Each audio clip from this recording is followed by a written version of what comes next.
पे एनआईसी के काफ़ी सारे स्टार्टअप्स देखे आउट ऑफ द बॉक्स, मतलब इतना ज़बरदस्त यहाँ लोग काम कर रहे हैं कि हम सोच नहीं सकते।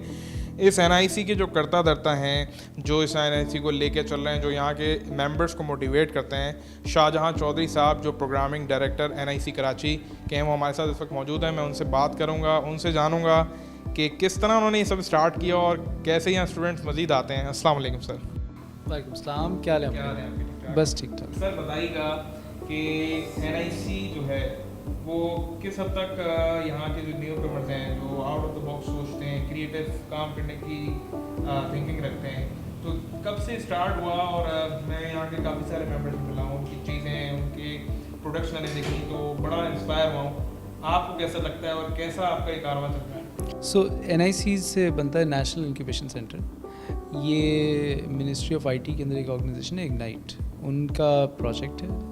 उसको वो फंड कर रहे हैं और इसको मैनेजमेंट जो इसके प्राइवेट सेक्टर कर रहा है। सो प्राइवेट सेक्टर के अंदर हमारी ऑर्गेनाइजेशन LMKT इसको मैनेज करती है, कराची वाले को, लाहौर वाले को लम्स मैनेज करता है, इस्लामाबाद वाले को मोबिलिंक और टीम अप मैनेज करते हैं, और कोयटा वाले को भी ब्यूटिम्स और लम्स की पार्टनरशिप है, और पेशावर वाला भी LMKT के पास है। सो ये हमने लास्ट ईयर फरवरी में हमने कॉन्ट्रैक्ट साइन किया था, मई 2018 में हमने इसको लॉन्च किया था, और उसके बाद हमने पहला कोहर्ट सेलेक्ट किया था 17 स्टार्टअप्स का, जो कि अब ग्रेजुएट कर गए। उसके बाद हमने 32 स्टार्टअप्स और 2 कोहर्ट में सेलेक्ट किए। 49 कंपनीज़ जो अभी तक हमने अपने प्रोग्राम में लेके आए हैं, और हमारा मिशन ये है कि पाकिस्तान की इनोवेशन इकॉनमी को बिल्ड करना। सो इसका मतलब ये है कि देखिए, कोई भी कौम उस वक्त तरक्की करती है जब वो एक्सेलेंस पे काम करती है, यानी अच्छी चीज़ें करती है और इनोवेटिव चीज़ें करती है, नई चीज़ें करती है, क्योंकि नई चीज़ों की भी ग्लोबल मार्केट होती है जहाँ पे आप बेचते हैं। तो हम बार बार बात करते हैं कि पाकिस्तान की जो है ना वो रुपये का एक्सचेंज रेट गिर रहा है, तो उसका सारा ताल्लुक ये है कि हमारी एक्सपोर्ट कितनी है। एक्सपोर्ट कितनी का मतलब है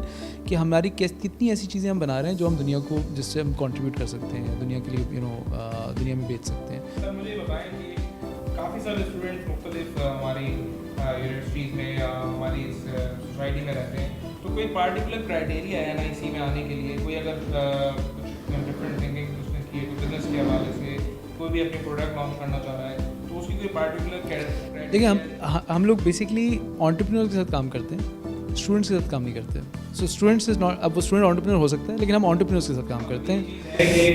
स्टूडेंट और एंटरप्रेन्योर में आपको फर्क शायद पता ही होगा, लेकिन थिंग इज दैट सर कहने का मकसद ये है कि जो लोग अपनी एक बिजनेस, अपना एक प्रोडक्ट, अपने एक चीज़ अपने दिमाग में कुछ उन्होंने सोचा, कुछ इनोवेशन, कुछ ऐसा कि जो बिल्कुल मुख्तलिफ हो, जिससे आपकी सोसाइटी में लोकल सिटीजन्स, जिससे इंडस्ट्री, जिससे कंपनीज एसोसिएट हो के सबको फ़ायदा मिले, कोई ऐसा प्रोडक्ट हो, वो आप अगर आपके पास आइडिया है तो एनआईसी मेरे ख्याल में जो कराची के जितने भी रिहायशी हैं, जो लोग हैं जो इस तरह की चीज़ें सोचते हैं, तो उनके लिए मैं ये समझता हूँ कि एनआईसी जो है उससे अच्छा कोई इदारा नहीं है। सर बताइए एंटरप्रेन्योर क्या बता रहे हैं? सो एंटरप्रेन्योर जो है वो 25 साल का भी हो सकता है, वो 45 साल का भी हो सकता है, और उसका मकसद ये होना चाहिए कि उसने वैल्यू क्रिएट करनी है और उसके इर्द गिर्द एक बिज़नेस बनाना है, और बिज़नेस का ऑब्वियसली मकसद उसका कंट्रीब्यूट करने का होता है। सो और हम लोग आमतौर पे स्केलेबल कंपनीज़ पे काम करते हैं। सो और स्केलेबल का मतलब है कि बहुत तेज़ी से जो ग्रो कर सकती हूँ, जिसके अंदर जब आप स्केलेबल कहते हैं तो उसका मतलब होता है उसमें आमतौर पे टेक्नोलॉजी का भी अमल दखल होता है, सॉफ्टवेयर का, डिजिटल का। आपने देखा होगा दुनिया भर में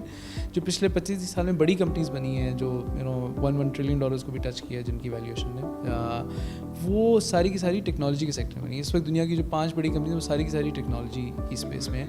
वो ग्रो इसलिए करती हैं क्योंकि वो डिजिटल में होती हैं, उनको नए नए आउटलेट नहीं खोलने पड़ते, वो ऑनलाइन आप साइन अप करते जाते हैं, तो 1 लाख हो गए, तो 10 लाख हो गए, 1 करोड़ लोग साइन अप हो गए, 20 करोड़ साइन अप हो गए। सो वो डिजिटल की स्पेस के अंदर आपके अंदर अपॉर्चुनिटी होती है। अब वो चाहे टैक्सी की सर्विस हो, उबर करीम जैसी, चाहे वो घरों की हो, ओला जैसी, और एयरबीएनबी जैसी, booking.com जैसी वाली। सो इसमें आमतौर पे होता है कि कोई इंडस्ट्री लोकल लेके और उसको आप डिजिटाइज़ करते हैं। सो डिजिटाइजेशन का प्रोसेस होता है जिसके अंदर टेक्नोलॉजी इन्वॉल्व होती है, और हम इस तरह की कंपनीज़ को सिलेक्ट करते हैं, उनको फिर हेल्प करते हैं, उनको इन्वेस्टर से कनेक्ट करते हैं, गवर्नमेंट से कनेक्ट करते हैं, उनके प्रॉब्लम सॉल्व करते हैं। काफ़ी सारे हमारी सोसाइटी में ऐसे भी लोग हैं जो मतलब मैं अगर बताऊं तो काफ़ी स्टूडेंट्स मैंने ऐसे देखे हैं जो अपनी एजुकेशन तो कंप्लीट कर चुके हैं, लेकिन उनकी समझ लें फाइनेंशियली स्ट्रॉन्ग नहीं, और they have good ideas, but financially ज़ाहिर है काफ़ी हर फैमिली की अलग अलग सिचुएशन होती हैं, लेकिन ये है कि बहुत सारे स्टूडेंट ऐसे भी होते हैं जो फाइनेंशियली उनका अच्छा बैकग्राउंड नहीं होता। तो आप क्या सजेशन देना चाहेंगे एज डायरेक्टर प्रोग्रामिंग NIC के, किस तरह मतलब कोई स्टूडेंट अगर फाइनेंशियली स्ट्रॉन्ग नहीं है वो लेकिन उसके पास आइडियाज़ अच्छे हैं और वो NIC अप्रोच करना चाह रहा है, तो उसके लिए उसको क्या करना चाहिए? देखिए, जब आप कहते हैं कि एक बंदा एंटरप्रेन्योर है ना, सो एंटरप्रेन्योर का हमेशा मसला ये होता है कि उसके पास पैसे थोड़े होते हैं, उसने काम बड़ा करना होता है।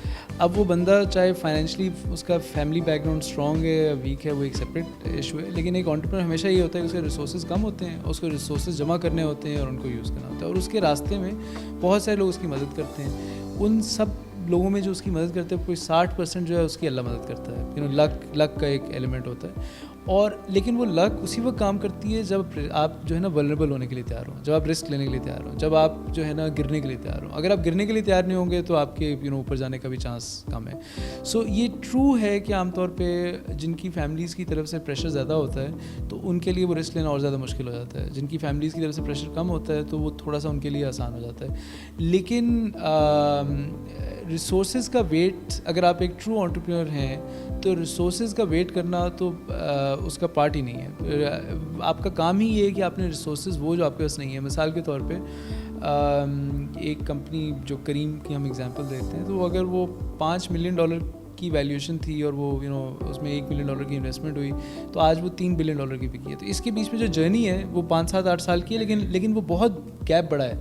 सो वो भी एक छोटे से बड़े तक जाने का सफ़र है। सर कहने का मकसद ये है कि अगर आपके पास अच्छे आइडियाज़ हैं, अगर आप कुछ डिफरेंट सोच रहे हैं, तो अगर आप फाइनेंशियली स्ट्रांग नहीं है, जाहिर है बिल्कुल एंटरप्रेन्योर जो है उस फाइनेंशियली स्ट्रांग नहीं होता, लेकिन उसके आइडियाज़ जो हैं उसको जाहिर है उस जर्नी में बिल्कुल ऐसा ही है कि हेल्प आउट करते हैं काफ़ी सारे लोग। तो अगर आप फाइनेंशियली स्ट्रांग नहीं भी हैं तो डोंट थिंक वीक और समथिंग लाइक दैट, आप NIC आएँ और यहाँ मेरे ख्याल में सो एंटरप्रेन्योर के सक्सेसफुल होने के लिए आइडियाज़ से ज़्यादा एक्सपर्टीज़ और मेहनत इंपॉर्टेंट होती है। तो अगर आप अपने अंदर आपको एंटरप्रेन्योर बनने की ज़रूरत नहीं है, आइडिया की ज़रूरत नहीं है, आपको पहले मेहनत करने का आदी होना चाहिए, और दूसरा आपको जिस एरिया में आप काम करते हैं उसका एक्सपर्ट होना चाहिए। अगर आप एक्सपर्ट नहीं हैं और आपके अंदर हार्डवर्क की कैपेसिटी नहीं है, और उसमें ज़ाहिर है ये भी एलिमेंट है कि आपके गिरने का भी चांस हो, रिस्क लेने की कैपेसिटी नहीं है, तो आइडिया के सर पे आप कामयाब नहीं होते। आइडिया जो है सबसे लास्ट चीज़ होती है जो आपको चाहिए होता है। आपको अगर किसी ने एंटरप्रेन्योर बनना है, यूनिवर्सिटी में जाते हुए वो एंटरप्रेन्योर बनने के बारे में ना सोचे। अगर वो कंप्यूटर साइंस पढ़ रहा है तो उसमें कंप्यूटर साइंटिस्ट अच्छा बन जाए।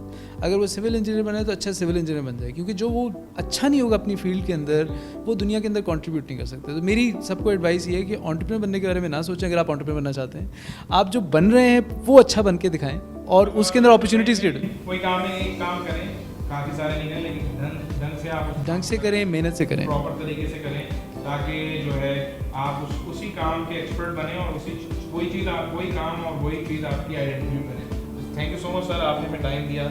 You welcome. मैसेज देना चाहेंगे व्यूअर्स को?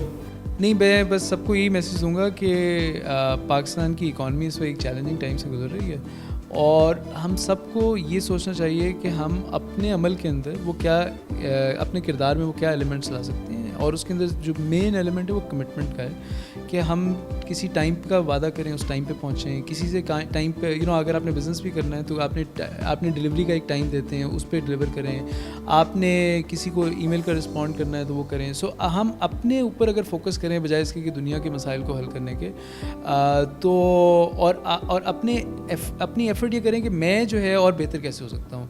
तो अगर हम सारे 20 करोड़ लोग ये कोशिश करने लग जाएंगे ना कि मैं किससे, तो थोड़ा थोड़ा भी बेहतर होंगे, तो उससे हज़ारों लाखों आवर्स का डेली की सेविंग होनी शुरू हो जाएगी और उसी से हमारा मुल्क तरक्की करेगा। Thank you so much.